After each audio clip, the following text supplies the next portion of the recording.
भीड़ द्वारा हिंसा है, जिन राज्यों में भारतीय जनता पार्टी की सरकार है, केवल जात के नाम पर लोगों की हत्या कर देना, पीट पीट कर मार डालना, कौन क्या खाया है, कौन क्या पहना है, इस नाम पे मार डालना।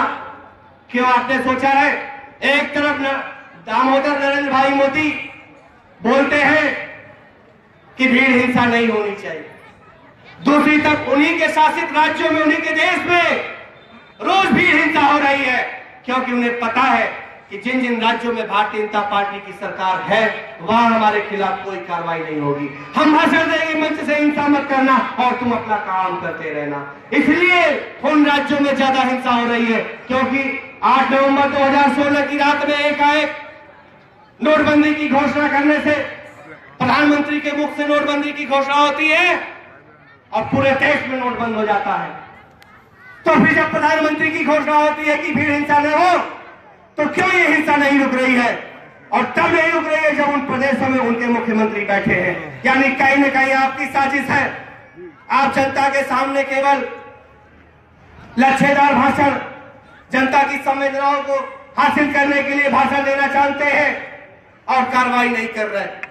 और गोरक्षक के नाम पर भगवा गमछा गले में काम कर जो गुंडे रात इन लोगों के साथ अत्याचार कर रहे हैं, उत्पीड़न कर रहे हैं, मुझे लगता है चाहे पुलिस थाना हो, अगर चुपके से आप अकेले पूछना तो दावे के साथ कह सकता हूं कोई सिपाही, कोई दरोगा खुश नहीं होगा। उसे रोज न जाने कितने ऐसे फोन जाते होंगे, कोई वर्दी उतारने की धमकी देता है, कोई ट्रांसफर कराने की धमकी देता है, कोई सुधर जाने की धमकी देता है और कोई दरोगा का जाति देखकर उससे बात करता है। आप किसी सरकारी विभाग में चले जाना, पता कर लेना, अधिकारी भी परेशान, कर्मचारी भी परेशान, विरोधी दल के लोगों के ऊपर भी कार्रवाई, कोई खुशहाल नहीं है। व्यापारी डर के मारे मुंह नहीं खोल रहा, क्योंकि जो व्यापारी जीएसटी का विरोध करता था 2014 के पहले, जो व्यापारी एफडीआई की विरोध करता था, आज वही व्यापारी 100% एफडीआई लागू होने पर, जीएसटी लागू होने पर खामोश है। उसे डर है कि कहीं छापे मार के उसकी दुकानों को सील न कर दिया जाए। आज मीडिया स्वतंत्र नहीं है। अभी जो इस देश की सर्वोच्च अदालत सुप्रीम कोर्ट के जस्टिस जे चंद्रेश्वर साहब ने कहा कि हिंदुस्तान का लोकतंत्र खतरे में है, ये कितनी बड़ी गंभीर बात है। Chief justice supreme court of India ये कहते हैं कि हिंदुस्तान का लोकतंत्र खतरे में है। ये साक्षात इस बात की ओर इशारा करता है कि देश में अघोषित आपातकाल है, देश में तानाशाही और अत्याचार चरम पर है। अगर इसे नहीं रोका गया तो वह दिन दूर नहीं जब इस खेत खलिहान उजड़ जाएंगे, जब नौजवान खत्म हो जाएंगे। साथियों, जब इस माताएं बहनें ही नहीं होंगी तो इस देश का विकास कैसे हो? ये सवाल खड़ा होता है इनकी नीतियों पर कि कैसे कैसी नीतियां आपने बनाई और कौन कौन से दिन इस प्रदेश की जनता को आपने दिखाया।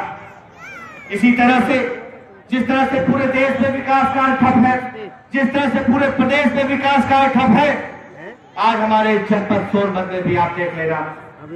माननीय अखिलेश यादव ने ओबरा में राखी पर फूल दिया था, भारतीय जनता पार्टी की सरकार ने उसको कैंसिल कर दिया। हम लोगों ने रानी जी और चाची कला के बीच फूल दिया था, भारतीय जनता पार्टी की सरकार ने उसको रोक दिया। हम लोगों ने जिला मुख्यालय पे 200 बेड का महिला चिकित्सालय बनाया था, बर्न यूनिट बनाया था, ट्रामा सेंटर बनाया था और तमाम सामुदायिक स्वास्थ्य केंद्र की आधारशिला रखी थी।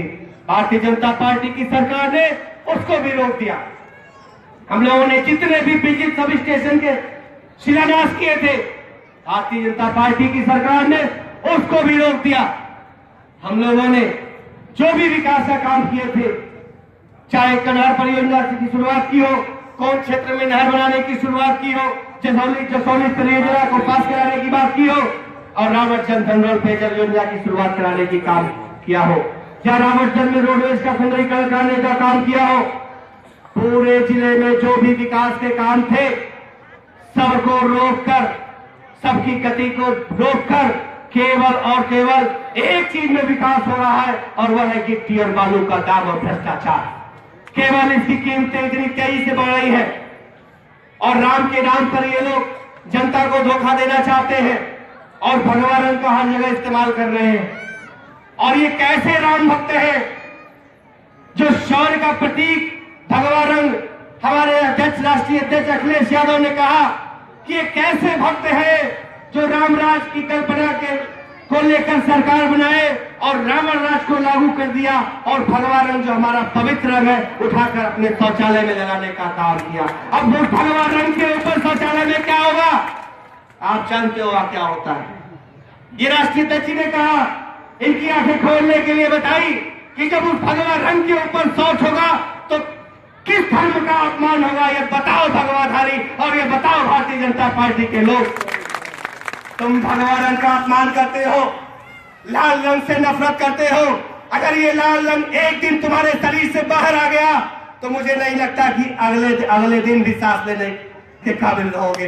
लाल रंग से इतनी नफरत, हरे रंग से इतनी नफरत, अरे हरे रंग से इतनी नफरत है तो हरी सब्जी खाना छोड़ दो, औकात समझ में आ जाएगी। हरे रंग से इतनी नफरत है, आग लगा दो पूरे जंगल को, पूरे पेड़ को, औकात समझ में आ जाएगी। ये ऐसे लोग हैं जो हरे रंगों को भी बांट दिया और ये नहीं जानते कि चाहे हरा रंग हो चाहे लाल रंग हो, ये आपके जीवन से अगर निकल जाए तो शायद आपको स्मशान और नरक में भी जगह नहीं मिलेगी। मेरे दोस्तों, मेरे साथियों, चूंकि हम लोग आज यहाँ बैठे हैं, ये न्याय का मंदिर है, अगल बगल न्यायालय है, अधिवक्ता भाई बहुत भारी संख्या में सुन रहे होंगे। अधिवक्ता लोग भी परेशान हैं। अभी भारतीय जनता पार्टी की सरकार ने एडवोकेट अमेंडमेंट बिल लाकर अधिवक्ताओं के पेट पर प्रहार करने का जो साजिश रचा था, जो आपकी एकता और आपके कड़े विद्रोह के कारण अभी इस फैसले को रोक दिया है केंद्र सरकार ने। लेकिन अगर आप खामोश रह गए तो वो दिन भी दूर नहीं जब आप न्याय के मंदिर में वकालतनामा लगाने से भी डरोगे, क्योंकि आपके ऊपर भी ये पूरी तरह से फंदा डालना चाहते हैं। ये चाहते हैं कि इस देश में तानाशाही शासन हो, ये चाहते हैं कि इस देश में हिटलर राज कायम हो।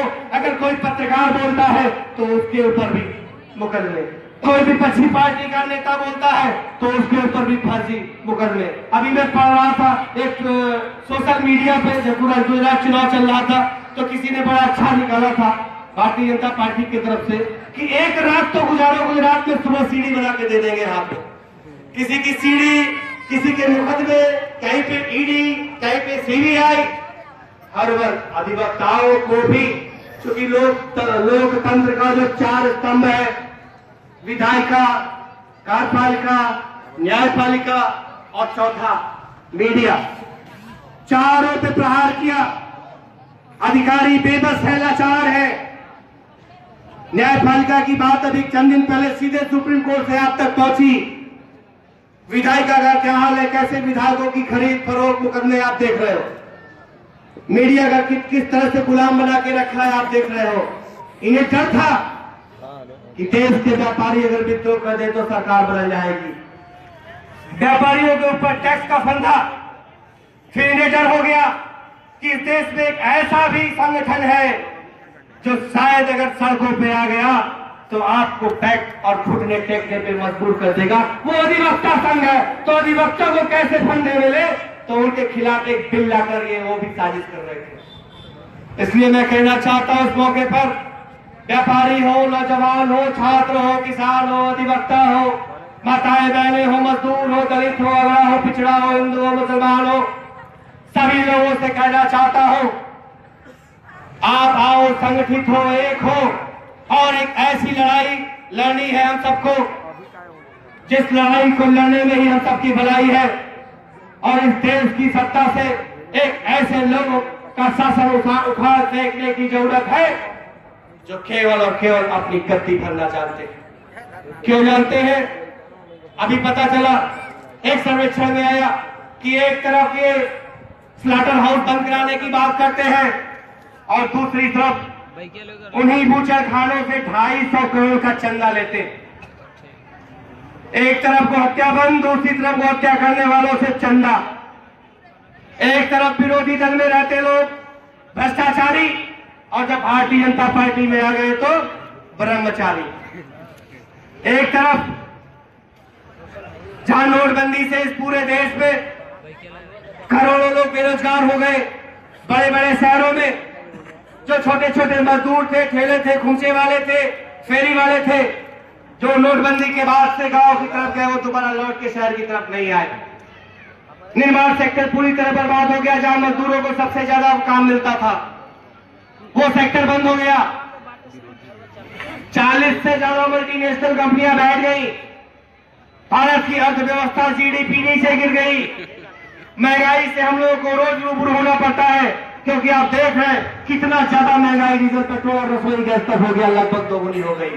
वही राष्ट्रीय अध्यक्ष अमित शाह के बेटे जय शाह की संपत्ति और उनके कंपनी का टर्नओवर 80,000 गुना बढ़ गया। वही इनके अडानी और अंबानी की कंपनियों में बहुत फायदा हो गया। तो जनता जाग चुकी है, नौजवान जाग चुका है, पढ़े लिखे लोग होशियार हो चुके हैं। और जिस सोशल मीडिया ने आपको पटेल से लेकर देश की गद्दी पर बैठाया था, वो सोशल मीडिया भी जाग चुका है। मुझे पूरा भरोसा है मेरी आवाज सोशल मीडिया के माध्यम से लाखों लोगों तक पहुंच रही होगी। ये लाइव चल रही है, इसलिए मैं कहना चाहता हूं, ज्यादा कुछ न कहते हुए, चूंकि एक दुखद घटना भी कल एकाएक हो गई। हमारे एक साथी थे समाजवादी पार्टी के छात्र सभा के जिलाध्यक्ष अंशु राय, जिनकी बदमाशों ने कुछ वर्ष पहले हत्या कर दी थी। कल शाम उनके अधिवक्ता भाई स्वर्गीय रवि राय जी का भी निधन एक सड़क दुर्घटना में हो गया, जो यही कचहरी में प्रैक्टिस भी करते थे। नहीं, आज इस मंच पे आज उन्होंने भी आने का वादा किया था। इसलिए हम लोग कार्यक्रम के समापन के बाद उनकी आत्मा की शांति के लिए और उनको श्रद्धांजलि अर्पित करने के लिए मौन भी रखेंगे और एक शोक भी यहां प्रस्तुत करेंगे। इन्हीं चंद बातों के साथ पुनः आए हुए सभी समाजवादी साथियों का, सभी मीडिया बंधुओं का, सभी हम लोगों की आवाज को बड़ा कीमती समय देकर सुन रहे, सभी धैर्य से सुन रहे अधिवक्ता बंधुओं का अपने हृदय की गहराइयों से धन्यवाद देता हूं। जय हिंद, जय समाजवाद, अखिलेश यादव जिंदाबाद।